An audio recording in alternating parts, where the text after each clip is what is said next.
नमस्कार, स्वागत है आपका आज की खबर में। मैं हूं आपके साथ रागिनी सिंह। रुक करते हैं इस वक्त की बड़ी खबरों की ओर और इस वक्त की बड़ी खबर आ रही है दिल्ली से। दिल्ली से इस वक्त की बड़ी खबर बता रहे हैं, मिस्र के राष्ट्रपति आज आएंगे भारत। इस वक्त की बड़ी खबर, राष्ट्रपति अब्दुल फतेह अल सीसी आज पहुंचेंगे दिल्ली। गणतंत्र दिवस समारोह में होंगे शामिल। गणतंत्र दिवस समारोह में होंगे मुख्य अतिथि। रिपब्लिक डे परेड का बनेंगे हिस्सा। इस वक्त की बड़ी खबर आपको दिल्ली से बता रहे हैं, मिस्र के राष्ट्रपति आज आएंगे भारत। राष्ट्रपति अब्देल फतेह अल सीसी आज पहुंचेंगे दिल्ली। गणतंत्र दिवस समारोह में होंगे शामिल। गणतंत्र दिवस समारोह में मुख्य अतिथि के रूप में होंगे शामिल। रिपब्लिक डे परेड का बनेंगे हिस्सा। इस फैसले को कूटनीतिक तौर पर माना जा रहा है अहम। इस वक्त की बड़ी खबर, भारत सरकार के इस फैसले को कूटनीतिक तौर पर माना जा रहा है अहम।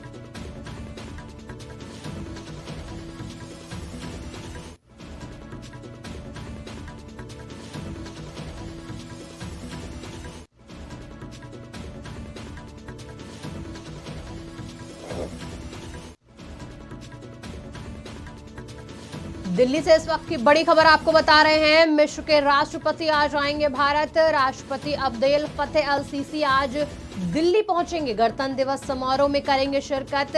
गणतंत्र दिवस समारोह यानी कि 26 जनवरी के समारोह में मुख्य अतिथि के रूप में होंगे शामिल। 25 जनवरी को होगा उनका भव्य स्वागत। रिपब्लिक डे परेड का बनेंगे हिस्सा। इस फैसले को, भारत सरकार के इस फैसले को कूटनीतिक तौर पर बहुत अहम माना जा रहा है। इस वक्त की बड़ी खबर आपको बता दें कि मिस्र के राष्ट्रपति का यह दूसरा दौरा होगा। 2016 में भी भारत आ चुके हैं मिस्र के राष्ट्रपति। इस वक्त की बड़ी खबर, इस पर जानकारी देने के लिए हमारे साथ हमारे संवाददाता पंकज तिवारी जुड़ चुके हैं। पंकज, आज मिस्र के राष्ट्रपति दिल्ली पहुंचेंगे, वहीं भारत सरकार के इस फैसले को कूटनीतिक तौर पर अहम क्यों माना जा रहा है? रागिनी, बिल्कुल बताना चाहूंगा कि मिस्र के राष्ट्रपति आज 3 दिवसीय दौरे पे आ रहे हैं और मिस्र के राष्ट्रपति चूंकि आज पहुंचेंगे भारत और 25 जनवरी को राष्ट्रपति भवन में उनका स्वागत किया जाएगा। साथ ही साथ जो लगभग 12 ऐसे मामले हैं जिन पे द्विपक्षीय वार्ता होगी और मिस्र से जो अपना व्यापारिक संबंध है और जो राजनयिक संबंध है ये भी बढ़ाने पे चर्चा की जाएगी। साथ ही साथ वो गणतंत्र दिवस में मुख्य अतिथि के रूप में शामिल होंगे। आपको बता दें कि G20 को लेकर के भारत ने मिस्र को आमंत्रित किया है। एक तरह से देखा जाए तो एक कूटनीतिक पहल भी भारत की है, क्योंकि विश्व मंच पे जिस हिसाब से भारत आगे बढ़ रहा है उसमें तमाम ऐसे मित्र राष्ट्र भारत के होने चाहिए जो उनके साथ खड़े हों। तो मिस्र राष्ट्र के तौर पे, मित्र राष्ट्र के तौर पे मिस्र को आमंत्रित किया गया है G20 के लिए। और साथ ही साथ गणतंत्र दिवस में जो मुख्य अतिथि होते हैं उनको उनके लिए जो है कि मिस्र के राष्ट्रपति को आमंत्रित किया गया है और इसी क्रम में आज वो भारत पहुंचे। तमाम जो भारत और मिस्र के जो राजनयिक संबंध है उनको लेकर के और जो व्यापारिक संबंध है उनको लेकर के कई चर्चाएं होंगी, कई बैठकों का दौर चलेगा। उसके बाद से 26 जनवरी को वो गणतंत्र दिवस के परेड पर मुख्य अतिथि के रूप में शामिल होंगे। रागी, बिल्कुल, रिपब्लिक डे परेड का हिस्सा बनेंगे और गणतंत्र दिवस समारोह में मुख्य अतिथि के रूप में शामिल होंगे। लेकिन अगर बात करें भारत सरकार के इस फैसले की, तो कहा जा रहा है कि कूटनीतिक तौर पर इसको बहुत अहम माना जा रहा है। जी रागी, बिल्कुल बताना चाहेंगे कि देखिए, भारत जो है विश्व मंच पे एक विशेष देश के रूप में उभर रहा है और भारत की एक अलग छवि और अलग पहचान बनती जा रही है। क्योंकि इस समय भारत को G20 का नेतृत्व करने के लिए मिला हुआ है, तो जो G20 होगा वो भारत के लिए काफी अहम है। साथ ही साथ अगर जो विश्व मंच पे कोई भी राष्ट्र सबल और सशक्त होता हुआ उभरता हुआ दिखाई देता है तो वो अपने मित्र राष्ट्रों के साथ आगे बढ़ता है और तमाम कूटनीतिक पहलू होते हैं जिनको साधने की जरूरत होती है और के रूप में बुलाने का तमाम पहलू और मतलब भी होते हैं। आपको बता दें कि जब से भारत में गणतंत्र दिवस मनाया जा रहा है तब से जो है कि गणतंत्र दिवस के विशेष अतिथि के तौर पे जो भारत के जो मित्र राष्ट्र हैं उनके राष्ट्राध्यक्ष आते हैं। सबसे पहले इंडोनेशिया के राष्ट्रपति सुकार्नो आए थे और ये दो जीते हैं।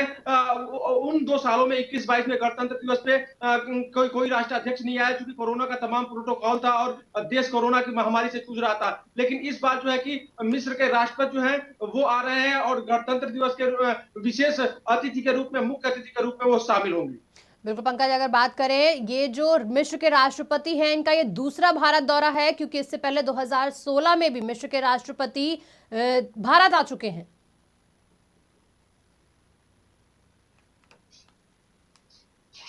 बिल्कुल, जानकारी देने के लिए धन्यवाद पंकज। इस वक्त की बड़ी खबर आपको दिल्ली से बता रहे थे, जहां मिस्र के राष्ट्रपति आज भारत पहुंचेंगे।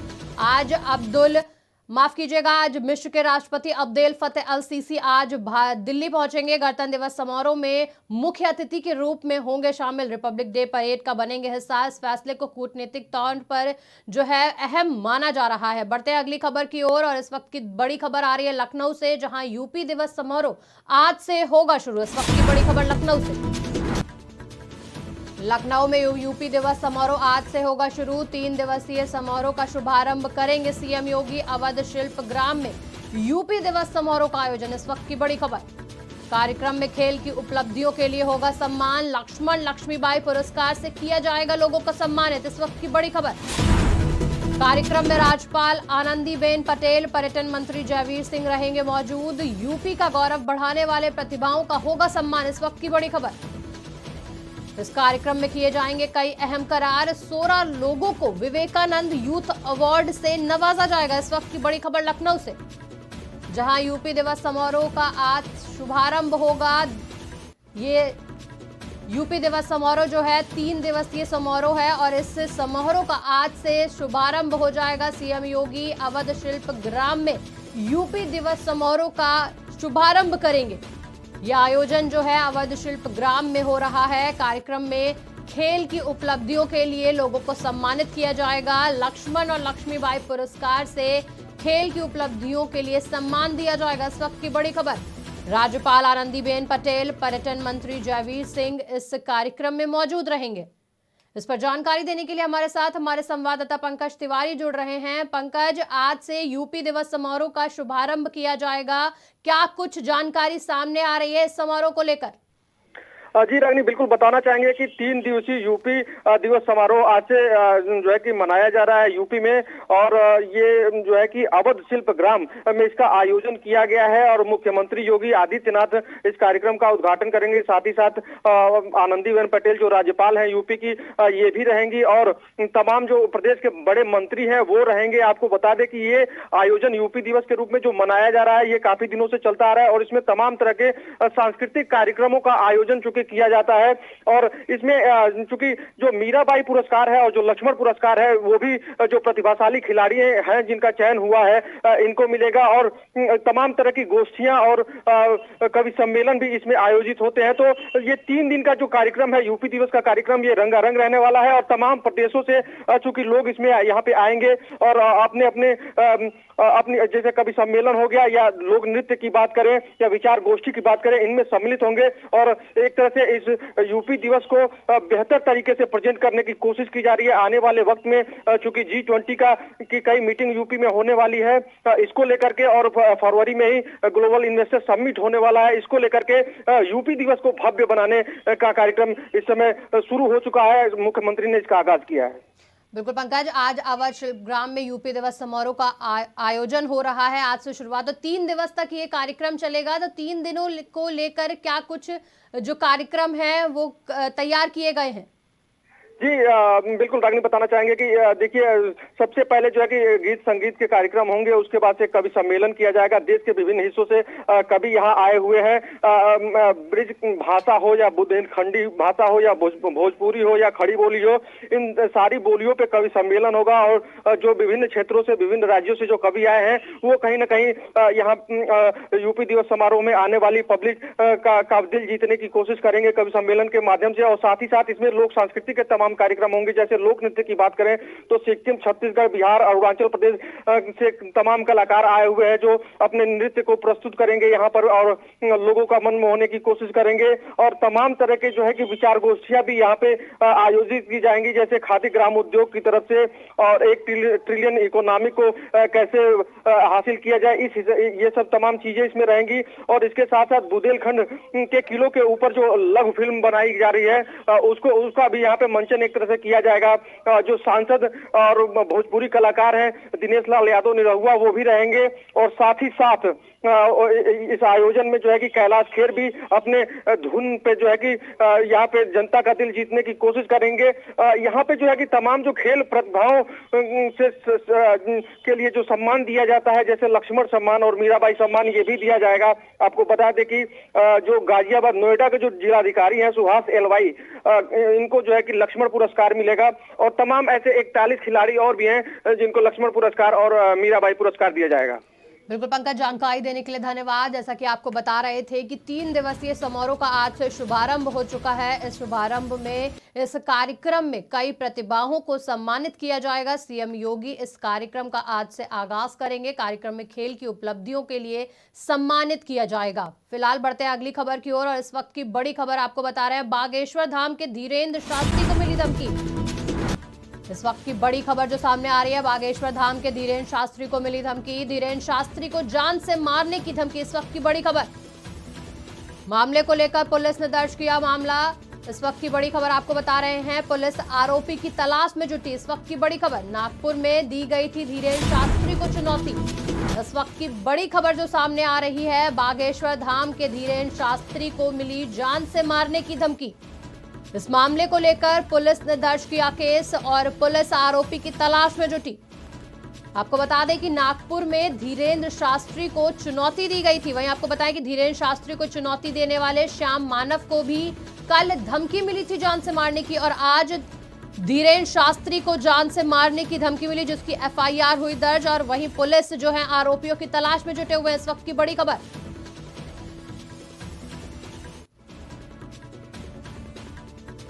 इस वक्त की बड़ी खबर आपको बता रहे हैं, जहां धीरेन्द्र शास्त्री को, बागेश्वर धाम के धीरेन्द्र शास्त्री को लेकर कई दिनों से जो मामला चल रहा है, आपको बता दें नागपुर में धीरेन्द्र शास्त्री को चुनौती दी गई थी और आज धीरेन्द्र शास्त्री को जान से मारने की धमकी मिली। इस वक्त की बड़ी खबर, धीरेन्द्र शास्त्री को जान से मारने की धमकी मिली। मामले को लेकर पुलिस ने दर्ज किया केस। पुलिस आरोपियों की तलाश में जुटी हुई है। नागपुर में धीरेन्द्र शास्त्री को चुनौती दी गई थी और कल धीरेन्द्र शास्त्री को चुनौती देने वाले श्याम मानव को भी जान से मारने की धमकी मिल चुकी है। इस वक्त की बड़ी खबर।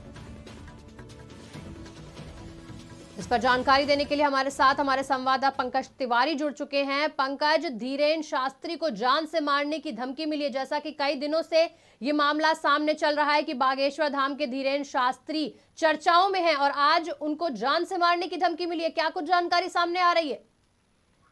जी रागिनी, बिल्कुल बताना चाहेंगे कि धीरेन्द्र शास्त्री जो बागेश्वर धाम के पुजारी हैं और उनकी तमाम जो है कि उनकी गतिविधियों को लेकर के अभी हाल के दिनों में सवालिया निशान खड़े हुए थे और तमाम आरोप लगाए गए थे। चमत्कार संबंधी तमाम बातें की जा रही थी कि जैसे वो प्रेत बाधा और तमाम चीजों को लेकर के वहां लोग जाते हैं और उनको वो मंत्र द्वारा मुक्त कर देते हैं, तो ये सुर्खियों में बने हुए थे। और इनको लेकर के जो है कि श्याम मानव नाम के एक व्यक्ति ने जो है कि मामला दर्ज कराया था कि ये जो है कि कहीं ना कहीं लोगों को गुमराह करने की कोशिश कर रहे हैं। तो इस पूरे मामले में देखिए, चूंकि सनातन धर्म की बात आ गई और धर्म से जोड़ा गया, तो इस पे वैसे ही बवाल मचा हुआ है और चारों तरफ से टिक्का टिप्पणी इस पे चल रही है।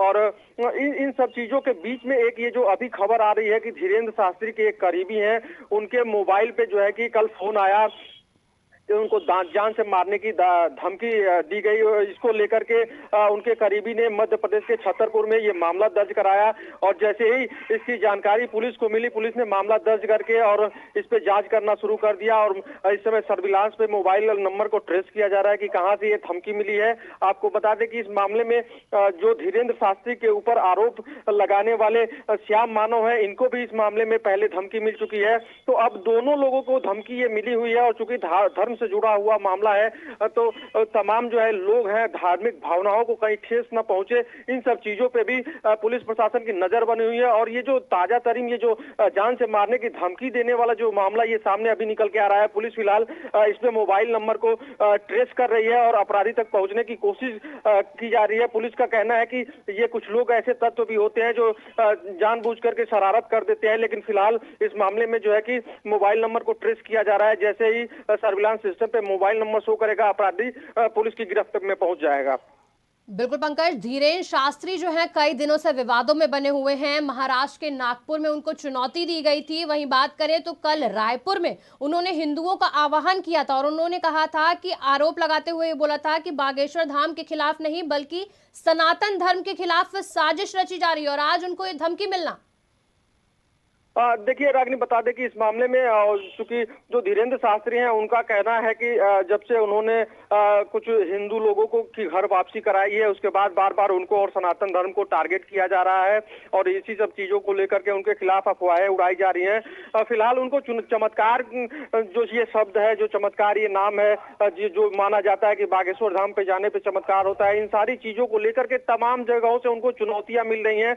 लेकिन जो सनातन धर्म के जो बड़े महंत और बड़े महात्मा हैं उनका सपोर्ट भी एक तरह से धीरेन्द्र शास्त्री को मिला हुआ है और इन्हीं सब मामलों को लेकर के वो सुर्खियों में इस समय बने हुए हैं। ऐसे में चूंकि इस तरह की धमकी की जो बात सामने आ रही है ये काफी खतरनाक हो सकती है, चूंकि धर्म से जब जुड़ा हुआ मामला होता है तो इसमें कहीं ना कहीं धार्मिक भावना आहत होती है और धार्मिक उन्माद और एक तरह से धार्मिक असहिष्णुता की स्थिति पैदा होने की चीजें आती हैं। और अगर जो इस तरह से कहीं दो समुदायों में, दो वर्गों में मतैक्य हुआ और दोनों मत अलग हुए तो ये एक तरह से सांप्रदायिक दंगा का रूप भी ले सकता है। तो इन सारी चीजों को देखते हुए पुलिस प्रशासन एक्टिव है और अपराधी की तलाश में फिलहाल अभी लगी हुई है। बिल्कुल पंकज, अगर बात करें भारत की तो भारत को हिंदू राष्ट्र बनाने का इन्होंने ऐलान किया था। जहां एक और इन्होंने भारत को हिंदू राष्ट्र बनाने का ऐलान किया, वहीं यूपी में सपा नेता स्वामी प्रसाद मौर्य ने रामचरितमानस को बैन करने के लिए कहा है। देखिए, चूंकि रामचरितमानस पे ये दूसरा मामला है। इससे पहले बिहार में जो वहाँ के मंत्री हैं चंद्रशेखर, वो भी काफी सुर्खियों में रहे कि रामचरितमानस को लेकर के उन्होंने तमाम अभद्र टिप्पणियां की और इसको लेकर के तमाम उनको झेलनी पड़ी, शिकायतें भी झेलनी पड़ी और सरकार कहीं ना कहीं इसको लेकर के बैकफुट पे है। और यही काम यूपी में हुआ है। 2 दिन पूर्व जो है कि यहाँ जो सपा नेता है उन्होंने रामचरितमानस को लेकर के कहा कि इसमें कुछ पंक्तियां ऐसी हैं जो कहीं ना कहीं दलितों को और औरतों के मान मर्यादा के खिलाफ है और इसको बैन किया जाए। यानी रामचरितमानस जो धार्मिक ग्रंथ है हिंदुओं का, उसको बैन करने की बात स्वामी प्रसाद मौर्य के द्वारा की गई। लेकिन समाजवादी पार्टी ने कहीं ना कहीं पल्ला झाड़ लिया है और ये कहा है कि ये उनका अपना निजी विचार हो सकता है। और बात करें हिंदू राष्ट्र की तो भारत जो है कि संविधान के हिसाब से चलता है और यह एक संवैधानिक देश, लोकतांत्रिक देश है और यहाँ सभी धर्मों का सम्मान होता है। तो धर्मनिरपेक्ष राष्ट्र होने के चलते यहाँ सभी धर्म के लोग रहते हैं और बड़ी ही स्वतंत्रता के साथ रहते हैं। तो इस तरह की बातें भी तमाम जो धार्मिक नेता हैं और जो धार्मिक लोग हैं, अनुयायी हैं, वो करते रहते हैं। लेकिन भारत में जो चूंकि धर्मनिरपेक्ष राष्ट्र होने के चलते यहाँ सभी धर्मों का बराबर सम्मान है और सभी धर्म के लोग यहाँ पे कानूनी तौर पे रह सकते हैं, ऐसा भारत का संविधान कहता है और भारत का हर नागरिक भारत के संविधान का सम्मान करता है। बिल्कुल पंकज, देखा जाए तो पूरे भारत में जो है धर्म को लेकर विवाद छिड़ा हुआ है। फिलहाल जानकारी देने के लिए बहुत बहुत धन्यवाद। इस वक्त की बड़ी खबर आपको बता रहे थे, बागेश्वर धाम के धीरेन्द्र शास्त्री को मिली जान से मारने की धमकी। इससे पहले कल श्याम मानव को भी जान से मारने की धमकी मिल चुकी है और आज धीरेन्द्र शास्त्री को धमकी मिली, जिसको लेकर केस दर्ज कर लिया गया है और पुलिस आरोपियों की तलाश में जुटी हुई है। बढ़ते हैं अगली खबर की ओर और इस वक्त की दूसरी बड़ी खबर लखनऊ से सामने आ रही है, जहां डिप्टी सीएम ब्रजेश पाठक लापरवाही पर हुए सख्त। इस वक्त की बड़ी खबर, मरीजों के इलाज में लापरवाही पर डिप्टी सीएम नाराज, समय से दवाई न देने वाली कंपनियों पर लगेगा जुर्माना। इस वक्त की बड़ी खबर आपको लखनऊ से बता रहे, 50% से कम आपूर्ति करने वाली कंपनियों पर लगेगा प्रतिबंध। इस वक्त की बड़ी खबर लखनऊ से, डिप्टी सीएम ब्रजेश पाठक लापरवाही पर हुए सख्त, मरीजों के इलाज में लापरवाही पर डिप्टी सीएम दिखे नाराज, समय से दवाई न देने वाली कंपनियों पर लगेगा जुर्माना। 50% से कम आपूर्ति करने वाली कंपनियों पर लगेगा प्रतिबंध। इस वक्त की बड़ी खबर आपको बता रहे हैं लखनऊ से। इस पर जानकारी देने के लिए हमारे साथ हमारे संवाददाता अबू तलहा जुड़ चुके हैं। तलहा, डिप्टी सीएम ब्रजेश पाठक लापरवाही को लेकर नाराज नजर आ रहे हैं, क्या कुछ जानकारी सामने आ रही है? देखिए रागिनी, बिल्कुल अगर आपको बता दें तो उत्तर प्रदेश के डिप्टी सीएम ब्रिजेश पाठक तमाम ऐसी लापरवाहियों पर सच नजर आ रहे हैं और उनको जो तमाम ऐसे मरीज हैं जिनको इलाज समय से नहीं मिल रहा है, उन तमाम मरीजों को लेकर डिप्टी सीएम ने नाराजगी जताई है। साथ साथ तमाम ऐसी दवा कंपनी है जिनको सरकार ने अपॉइंट किया है दवाई समय से देने के लिए, वो कंपनियां समय से दवाई नहीं दे पा रही हैं, तो उन तमाम कंपनियों को चिन्हित किया गया है और उन पर अब जुर्माना भी लगाया जाएगा। और साथ साथ देखिए तमाम ऐसी कंपनियां हैं जो 50% से कम आपूर्ति जो दवाइयों की कर रही है, तो इन तमाम कंपनियों को फटकार लगाई गई है। साथ साथ अब इन तमाम कंपनियों के ऊपर एक सख्त कदम उठाया जाएगा और इन तमाम कंपनियों को जुर्माना लगाया जाएगा। साथ साथ इन तमाम कंपनियों को प्रतिबंध किया जाएगा। तो देखिए लगातार उत्तर प्रदेश के डिप्टी सीएम ब्रिजेश पाठक सख्त नजर आ रहे हैं और साथ साथ देखिए स्वास्थ्य व्यवस्थाएं जो भी है उनको बेहतर करने का तमाम जो प्रयास है उनकी तरफ से किया जा रहा है। जी राज, बिल्कुल तला, 50% से कम आपूर्ति करने वाली कंपनियों पर प्रतिबंध लग सकता है, क्योंकि 3 से 4 बार रिमाइंडर देने के बाद भी जो है 20 से 30% दवाओं की आपूर्ति की जा रही है। जी बिल्कुल, देखिए लगातार रिमाइंडर दिया जाता है कि जो कंपनियों की जो सप्लाई है वो कम हो रही है, उसके बाद भी तमाम ऐसी कंपनियां हैं जो इसको संज्ञान में नहीं ले रही थी और ऐसे में सख्त कदम जो है उत्तर प्रदेश के डिप्टी सीएम की तरफ से उठाया गया है और कहा गया है जो ऐसी कंपनियां हैं उनको चिन्हित किया गया है जो 50% से कम दवाइयों की आपूर्ति कर रही है, तो ऐसी तमाम कंपनियों को चिन्हित कर लिया गया है और अब इन तमाम कंपनियों के ऊपर कार्रवाई की जाएगी। साथ साथ देखिए एक बड़ा जो जुर्माना होता है वो लगाया जाएगा और साथ साथ देखिए भविष्य में आगे ये कंपनियां इस तरह की गलती ना करें तो इन तमाम कंपनियों पर प्रतिबंध भी लगाया जाएगा। जी रागिनी, बिल्कुल जानकारी देने के लिए धन्यवाद तला। इस वक्त की बड़ी खबर आपको बता रहे थे लखनऊ से, जहां डिप्टी सीएम ब्रिजेश पाठक लापरवाही पर सख्त आए नजर। मरीजों की इलाज में लापरवाही पर डिप्टी सीएम ने जताई नाराजगी। समय से दवाई न देने वाली कंपनियों पर जुर्माने के साथ साथ प्रतिबंध भी लग सकता है। बढ़ते हैं अगली खबर की ओर। इस वक्त की बड़ी खबर आपको बता रहे हैं गणतंत्र दिवस की तैयारियां शुरू हो चुकी है। इस वक्त की बड़ी खबर आपको बता रहे हैं गणतंत्र दिवस को लेकर तैयारियां हुई तेज। 26 जनवरी पर परेड का फुल ड्रेस रिहर्सल आज से हुआ शुरू। गणतंत्र दिवस को लेकर तैयारियां तेज। 26 जनवरी पर परेड का फुल ड्रेस रिहर्सल आज चारबाग से शुरू होकर विधानसभा तक जाएगी परेड। रिहर्सल में यूपी पुलिस, होमगार्ड की विशेष टुकड़ियां होंगी शामिल। सेना और अर्धसैनिक बल के दस्ते भी रहेंगे शामिल। शासन के अधिकारी भी फुल ड्रेस रिहर्सल के दौरान रहेंगे मौजूद। इस वक्त की बड़ी खबर आपको बता रहे हैं 26 जनवरी को लेकर आज से रिहर्सल हुआ शुरू।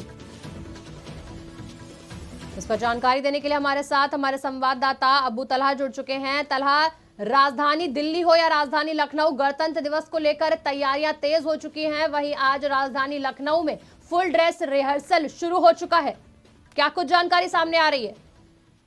देखिए रागिनी, बिल्कुल आपको बता दें तो 26 जनवरी की जो तैयारियां हैं वो लगभग पूरी हो गई है। आज 24 जनवरी है और इसका आज देखिए फुल जो रिहर्सल होती है वो की गई है। राजधानी लखनऊ की बात करें तो लखनऊ के चारबाग स्टेशन से लेकर विधानसभा तक परेड निकाली जाती है, झांकी निकाली जाती है, तो इसको लेकर देखिए पूरा रिहर्सल किया गया। जो फॉर्म ऑफ ड्रेस रहेगा 26 जनवरी वाले दिन, उसी पूरी कंप्लीट ड्रेस में आज रिहर्सल किया गया और इस रिहर्सल को देखिए कंप्लीट रिहर्सल माना जा रहा है क्योंकि 26 जनवरी से पहले आज ही के दिन पूरी रिहर्सल हो गई है। कल 25 जनवरी है तो कल इस तरह की रिहर्सल नहीं हो पाएगी, तो इसीलिए तमाम जो रिहर्सल का कार्यक्रम था वो आज किया गया। और देखिए इस रिहर्सल की बात की जाए तो इसमें यूपी पुलिस और होमगार्ड हो और तमाम ऐसी टुकड़ियां हैं जो इसमें शामिल रही और शासन के अधिकारी जो तमाम अधिकारी हैं वो भी अपनी पूरी कंप्लीट ड्रेस में नजर आए। तो देखिए एक तरह से जो रिहर्सल है वो लगभग पूरी हो गई है। और अगर इस बार की 26 जनवरी की परेड की बात की जाए तो देखिए इस बार का जो थीम है वो अयोध्या का दीपोत्सव रखा गया है क्योंकि भव्य तरीके से अयोध्या में दीपोत्सव मनाया गया है और उसी को लेकर देखिए इस बार की थीम इसको रखा गया। और लोगों को कहीं ना कहीं जो तमाम लोग दीपोत्सव में शामिल नहीं हो पाए थे तो कहीं ना कहीं झांकी के जरिए तमाम लोगों को दीपोत्सव की जो एक झलक है वो जरूर दिखाई जाएगी इस परेड के जरिए। जी रागिनी, बिल्कुल जानकारी देने के लिए धन्यवाद तला। इस वक्त की बड़ी खबर आपको जो बता रहे थे कि गणतंत्र दिवस को लेकर तैयारियां तेज हो चुकी है। 26 जनवरी पर परेड का फुल ड्रेस रिहर्सल आज से शुरू हो गया है। आज रिहर्सल चारबाग से शुरू होकर विधानसभा तक ये परेड जाएगी। रिहर्सल में यूपी पुलिस, होमगार्ड की विशेष टुकड़ियां शामिल होंगी, साथ ही सेना और अर्धसैनिक बल के दस्ते भी इस रिहर्सल में शामिल होंगे। बढ़ते हैं अगली खबर की ओर। इस वक्त की दूसरी बड़ी खबर आपको लखनऊ से बता रहे हैं। इस वक्त की बड़ी खबर पीडब्ल्यूडी विभाग में गड़बड़ी मिलने पर सरकार हुई सख्त। सीएम योगी ने की निर्माण कार्यों की समीक्षा, मामलों की अनदेखी पर अधिकारी होंगे सस्पेंड। इस वक्त की बड़ी खबर आपको लखनऊ से बता रहे हैं, जहां पीडब्ल्यू विभाग की बड़ी लापरवाही आई सामने। पीडब्ल्यू विभाग में गड़बड़ी मिलने पर सरकार हुई सख्त। सीएम योगी ने की निर्माण कार्यों की समीक्षा, मामले की अनदेखी पर अधिकारी होंगे सस्पेंड। पीडब्ल्यूडी के कार्यों को लेकर शासन ने जताई नाराजगी। शासन ने मुख्यालय को भेजा पत्र, निर्माण में देरी पर ब्लैक लिस्ट हो सकते हैं ठेकेदार। इस वक्त की बड़ी खबर आपको लखनऊ से बता रहे हैं।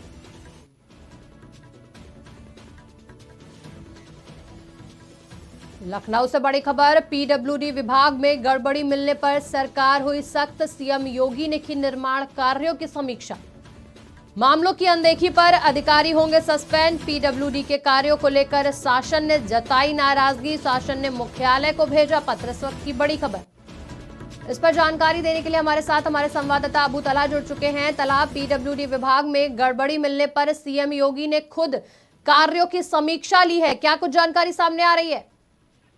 देखिए रागिनी, बिल्कुल आपको बता दें तो पीडब्ल्यू विभाग में बड़ी जो गड़बड़ी है वो सामने आई है। उसको लेकर देखिए उत्तर प्रदेश के मुख्यमंत्री योगी आदित्यनाथ ने खुद तमाम कार्यों की समीक्षा बैठक की है और तमाम जो अधिकारी हैं, जो मंत्री है, वो मौजूद रहे समीक्षा बैठक में। और देखिए तमाम ऐसी चीजें हैं जिनको लेकर गड़बड़ी सामने आ रही थी और इसका सीधे खुद शासन द्वारा एक मुख्यालय को पत्र भेजा गया था और कहीं ना कहीं उस पत्र को संज्ञान में लिया गया और उत्तर प्रदेश के मुख्यमंत्री योगी आदित्यनाथ ने खुद एक बैठक करी और बैठक में भी देखिए तमाम जो गड़बड़ी है वो सामने आई है और तमाम चीजों पे देखिए निर्णय लिया गया है कि जितने भी जो निर्माण है वो अगर देरी से हो रहे हैं तो कहीं ना कहीं उन ठेकेदारों को ब्लैकलिस्ट किया जाएगा। और साथ साथ अगर बात करें तो जिस तरह से शासन ने नाराजगी जताई है तो उसको लेकर अब तमाम अधिकारियों के जो पेच हैं वो कसे गए हैं और खुद मुख्यमंत्री योगी आदित्यनाथ तक हैं और तमाम ऐसे ठेकेदारों को देखिए चिन्हित किया जा रहा है जिनको ठेका दिया जाता है और वो कहीं ना कहीं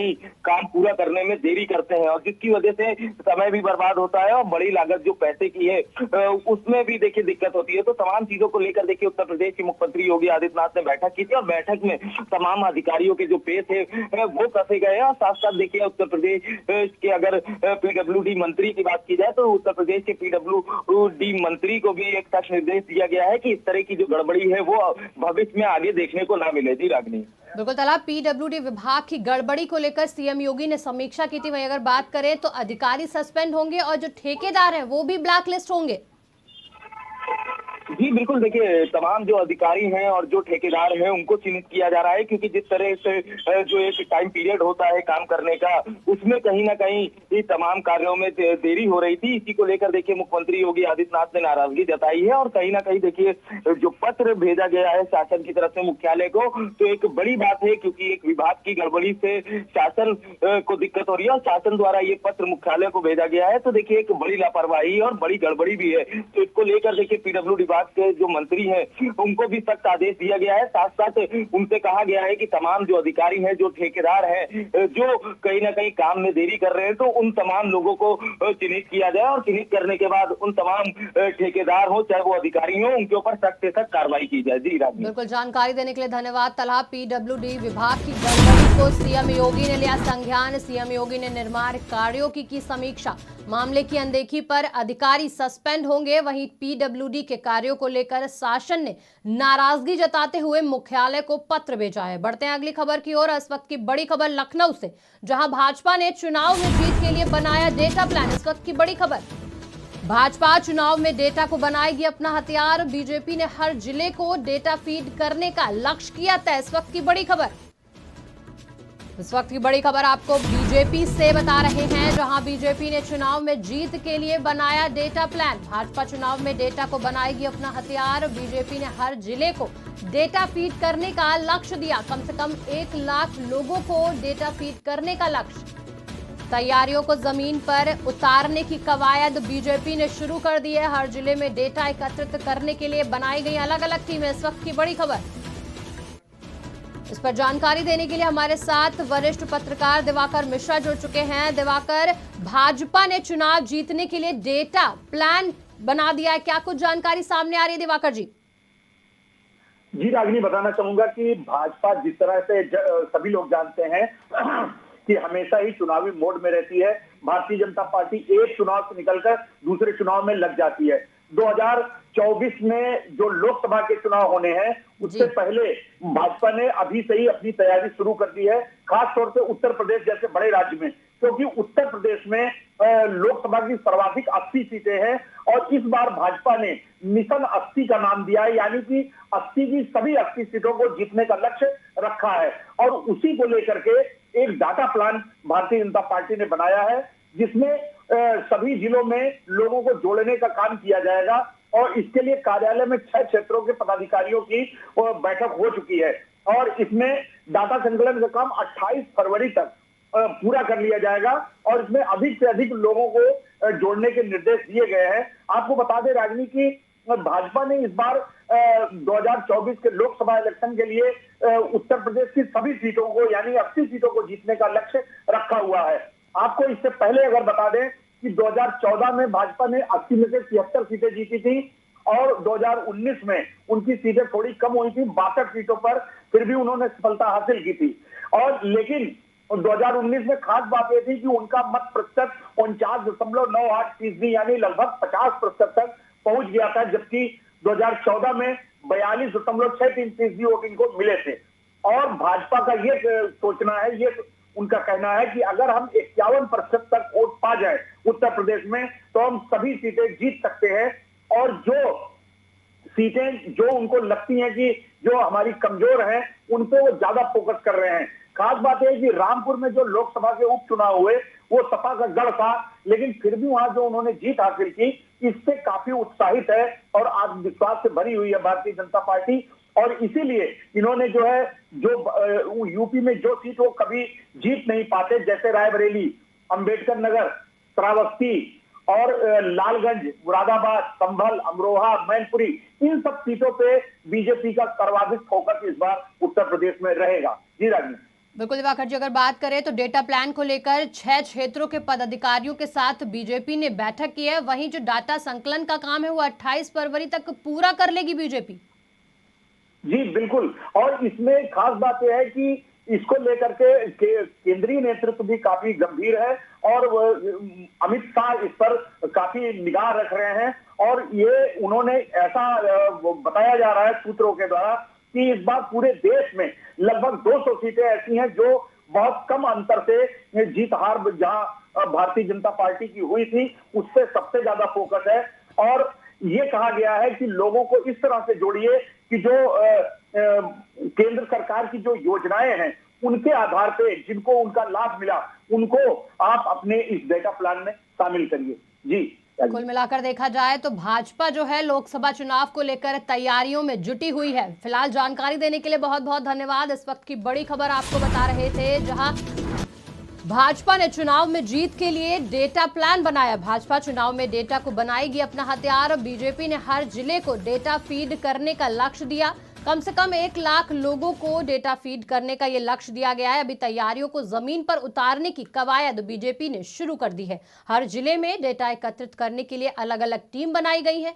कार्यालय ने 6 क्षेत्रों के पदाधिकारियों की बैठक भी की थी। वहीं बात करें डेटा संकलन का काम 28 फरवरी तक पूरा किया जाएगा। अधिक से अधिक लोगों को जोड़ने के निर्देश दिए हैं बीजेपी ने और लोकसभा चुनाव को लेकर तैयारियां तेज कर दी हैं। फिलहाल इस ब्रेकिंग बुलेटिन में इतना ही। देश दुनिया की तमाम बड़ी खबरों के लिए देखते रहिए आज की खबर।